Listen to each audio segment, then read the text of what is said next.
Good morning, beloved. We're going to continue on with the book of Esther, chapter 9. And as we've been talking about, God is not written in the book, but he's indeed present through these trials and tribulations that the Jewish community is going through. And Queen Esther has helped them with, along with her cousin Mordecai. Chapter 9 of Esther. On the 13th day of the 12th month, the month of Adar, the edict commanded by the king was to carry out.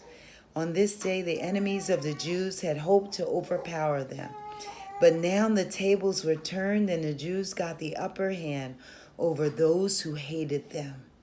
The Jews assembled in a city in all the province of King Xerxes to attack those determined to destroy them. No one could stand up against them because the people of all other nationalities were afraid of them.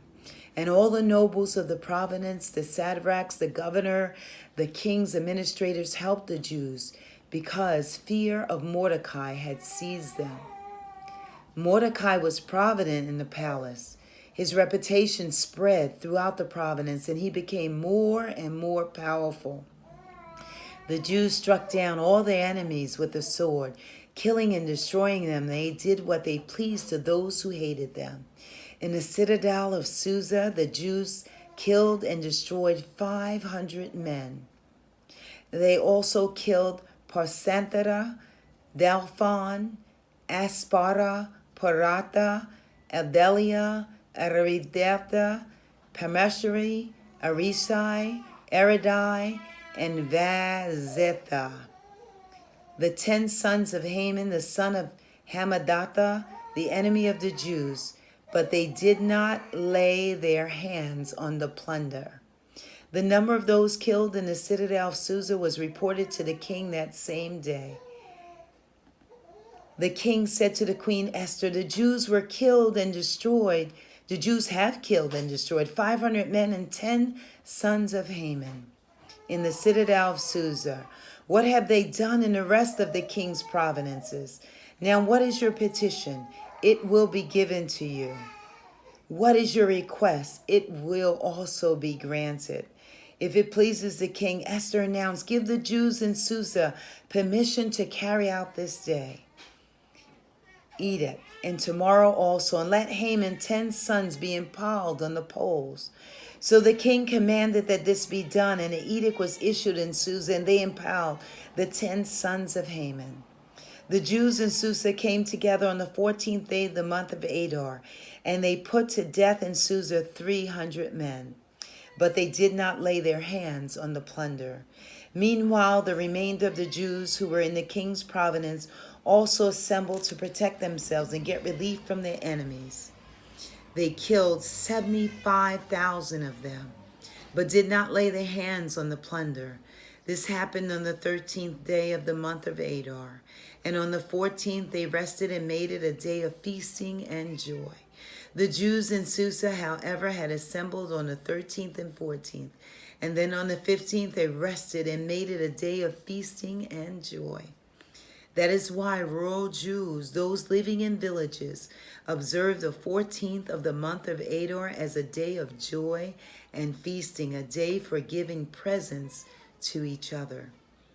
Mordecai recorded these events, and he sent letters to all the Jews throughout the provinces of King Xerxes, near and far, to have them celebrate annually the 14th and 15th days of the month of Adar, as the time when the Jews got relief from their enemies, and as the month when their sorrow was turned to joy and their mourning into a day of celebration.